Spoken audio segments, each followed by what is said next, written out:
Hello friend, child development and pedagogy के पिछले year के क्वेश्चन से संबंधित यह मेरा 10वां पार्ट है।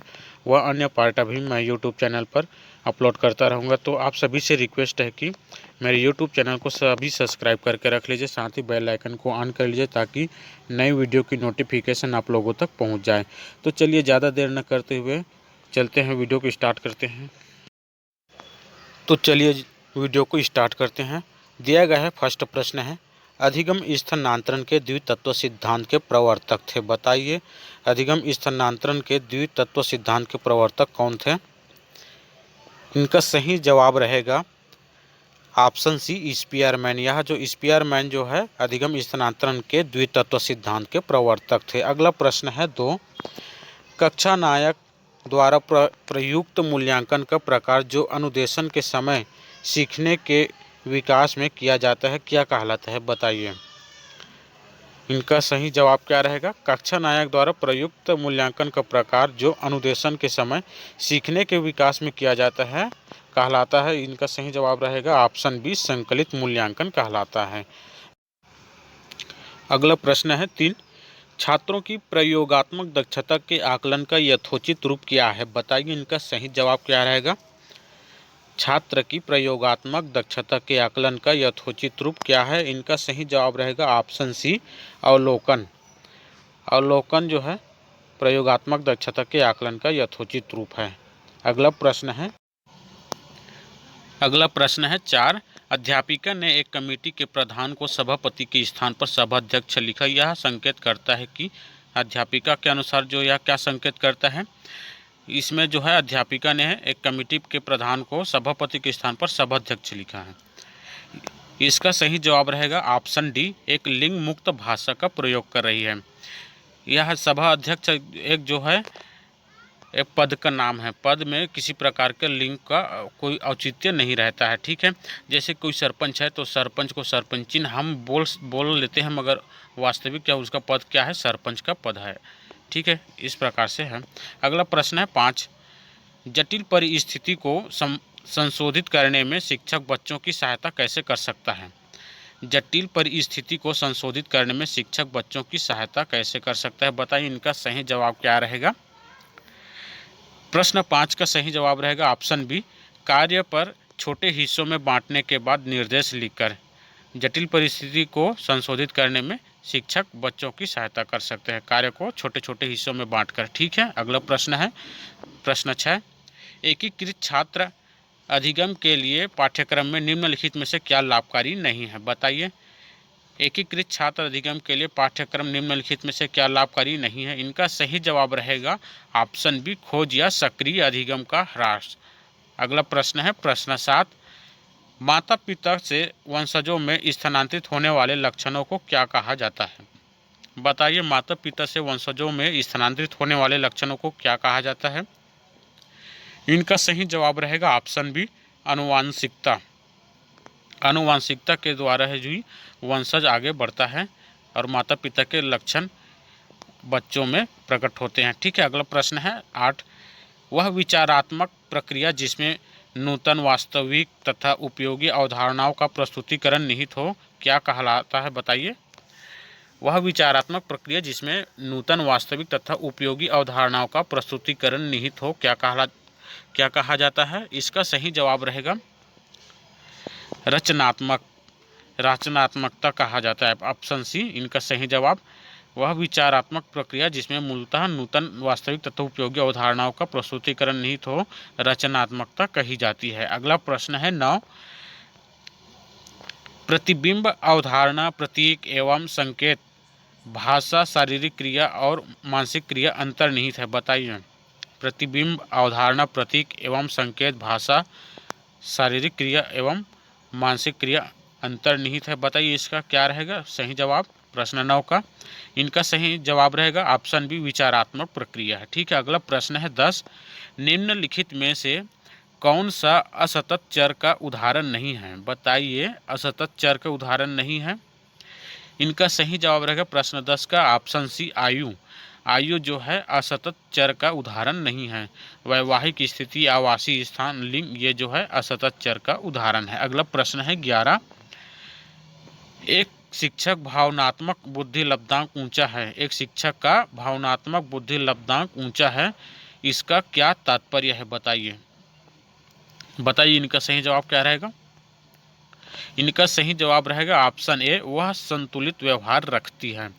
एक शिक्षक का भावनात्मक बुद्धि लब्धांक ऊंचा है मतलब वह संतुलित व्यवहार रखती है। अगला प्रश्न है प्रश्न 12, सीखने की परिघटना में निम्नलिखित में से कौन आवश्यक घटक नहीं है। बताइए इनका सही जवाब क्या रहेगा। सीखने की परिघटना में निम्नलिखित में से कौन आवश्यक घटक नहीं है। इनका सही जवाब रहेगा प्रश्न 12 का ऑप्शन सी, शिक्षक जो है। अगला प्रश्न है प्रश्न 13, महेश और मोहन की समान बुद्धि लब्धि 120 है। महेश और मोहन की समान बुद्धि लब्धि 120 है। महेश मोहन से 2 वर्ष छोटा है। यदि मोहन की आयु 12 वर्ष हो तो महेश की मानसिक आयु होगी। बताइए इनका सही जवाब क्या रहेगा। प्रश्न में ही इनका आंसर छुपा हुआ है। देखो, महेश और मोहन की समान बुद्धि लब्धि कितना है, 120 है। तो सीधी सी बात है कि महेश की मासिक आयु भी 12 वर्ष होगी। इनका सही जवाब रहेगा ऑप्शन सी, 12 वर्ष। ठीक है, अगला प्रश्न है 14। प्रश्न 14 क्या दिया है। किसी प्रारंभिक कक्षा में प्रभावशाली शिक्षक का उद्देश्य विद्यार्थियों को उत्प्रेरित करना होगा। बताइए क्या होगा इसका। किसी प्रारंभिक कक्षा में प्रभावशाली शिक्षक का उद्देश्य विद्यार्थियों को उत्प्रेरित करना होगा। इनका सही जवाब रहेगा ऑप्शन बी, सीखने के लिए जिससे वे जिज्ञासु बने और सीखने के लिए ही सीखना पसंद करें। ये इनका सही जवाब रहेगा। अगला प्रश्न दिया गया है। अगला प्रश्न 15, आवश्यकता का पदानुक्रम सिद्धांत किसके द्वारा प्रतिपादित किया गया था। बताइए इनका सही जवाब क्या रहेगा। पदानुक्रम सिद्धांत, आवश्यकता का पदानुक्रम सिद्धांत यह जो है ऑप्शन डी, मैस्लो ने प्रतिपादित किया था। अगला प्रश्न है 16, मनोलैंगिक विकास में सुप्तावस्था का वर्ष अंतराल संबंधित है। बताइए मनोलैंगिक विकास में सुप्तावस्था का वर्ष अंतराल किससे संबंधित है।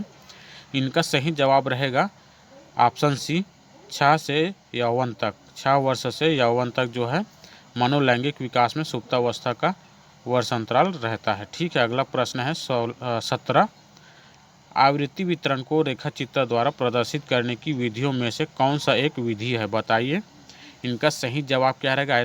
आवृत्ति वितरण को रेखाचित्र द्वारा प्रदर्शित करने की विधि, इनका सही जवाब रहेगा स्तंभाकृति।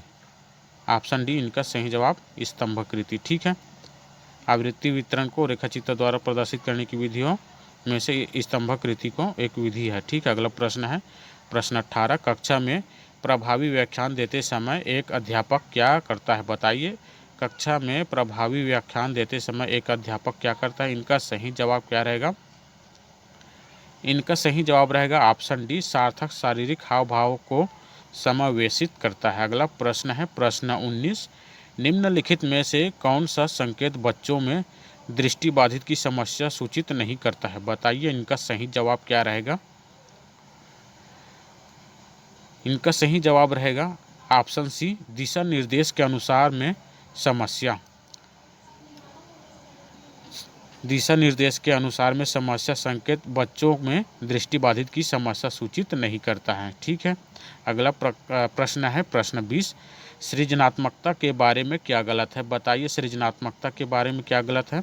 इनका सही जवाब क्या रहेगा। इसका सही जवाब रहेगा सृजनात्मकता तथा बुद्धि सदैव साथ साथ चलते हैं। ये सृजनात्मकता के संबंध में गलत है। बुद्धि और सृजनात्मकता सदैव साथ साथ नहीं चलते हैं। अगला प्रश्न है प्रश्न 21, बुद्धि क्या समावेशी करती है। बताइए इनका बुद्धि क्या समावेश करती है। इनका सही जवाब क्या रहेगा। इनका सही जवाब रहेगा ऑप्शन सी, अभिसारी चिंतन का। बुद्धि जो है अभिसारी चिंतन का समावेश करती है। अगला प्रश्न है प्रश्न 22, दुर्बलीकरण बाधा है। बताइए दुर्बलीकरण बाधा है। इनका सही जवाब क्या रहेगा। इनका सही जवाब रहेगा ऑप्शन डी, कार्यात्मक स्तर पर। ठीक है, अगला प्रश्न है 23, एक शिक्षण विधि में 2 या अधिक शिक्षक सहयोग पूर्वक विषयों की योजना बनाते हैं तथा सदैव विद्यार्थियों पर इसके प्रभाव का मूल्यांकन आवर्ती रूप से करते हैं। यह विधि है। बताइए यह किसकी विधि है। इनका सही जवाब रहेगा ऑप्शन ए टोली शिक्षण। अगला प्रश्न है 24, जिन पियाजे की संज्ञानात्मक विकास की अवस्थाओं के अनुसार जिसे पूर्व प्रत्यात्मक काल माना है, निम्न में से किससे संबंधित है? जिन पियाजे की संज्ञानात्मक विकास की अवस्थाओं के अनुसार जिसे पूर्व प्रत्यात्मक काल माना है, यह जो है ऑप्शन डी पूर्व संक्रियात्मक अवस्था से संबंधित है। अगला प्रश्न है 25, किसके अनुसार बालक का विकास आनुवंशिकता तथा वातावरण का गुणनफल है? बताइए, यह परिभाषा किसने दिया है? किसके अनुसार जो बालक का विकास जो है आनुवंशिक तथा वातावरण का गुणनफल है? इसका सही जवाब रहेगा ऑप्शन बी वुडवर्थ। अगला प्रश्न है प्रश्न 26, समावेशी शिक्षा मानती है कि हमें खाली स्थान के अनुरूप बदलना चाहिए। ठीक है, इसका सही जवाब क्या रहेगा? प्रश्न 26 का इनका सही जवाब रहेगा ऑप्शन डी व्यवस्था या बच्चे जो है समावेशी शिक्षा मानती है। ठीक है। अगला प्रश्न है प्रश्न 27, कैटल द्वारा विश्लेषित किए गए व्यक्तित्वशील गुणों की संख्या है। बताइए, कैटल द्वारा विश्लेषित किए गए व्यक्तित्वशील गुणों की संख्या कितनी है? इनका सही जवाब रहेगा ऑप्शन ए 16। कैटल द्वारा विश्लेषित किए गए व्यक्तित्वशील गुणों की संख्या 16 है। अगला प्रश्न है 28, मूरे ने एक परीक्षण की रचना करके इतिहास रच दिया, वह क्या है? बताइए, परीक्षण की रचना करके इतिहास रच दिया क्या है? बताइए, इनका सही जवाब क्या है? मूरे ने एक परीक्षण किया, इनका सही जवाब है ऑप्शन ए विषय आत्मबोधन परीक्षण की रचना करके इतिहास रच दिया था। ठीक है, विषय आत्मबोधन परीक्षण करके इन्होंने इतिहास रचा था। अगला प्रश्न है 29, नई शिक्षा नीति के अनुसार 10+2 के स्थान पर क्या रखा गया है?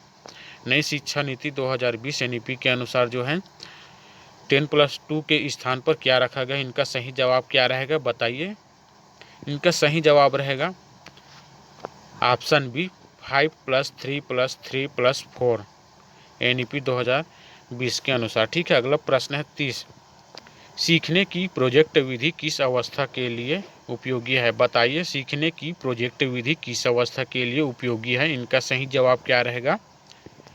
इनका सही जवाब रहेगा उपयुक्त सभी, पूर्व बाल्यावस्था, किशोरावस्था, ये सभी जो है सीखने की प्रोजेक्ट विधि में सबसे उपयोगी है। अगर इस प्रकार मेरे द्वारा पढ़ाई गई वीडियो आप लोगों को अच्छा लगा हो तो मेरे वीडियो को लाइक शेयर सब्सक्राइब जरूर करें। धन्यवाद मेरे यूट्यूब चैनल को सपोर्ट करने के लिए।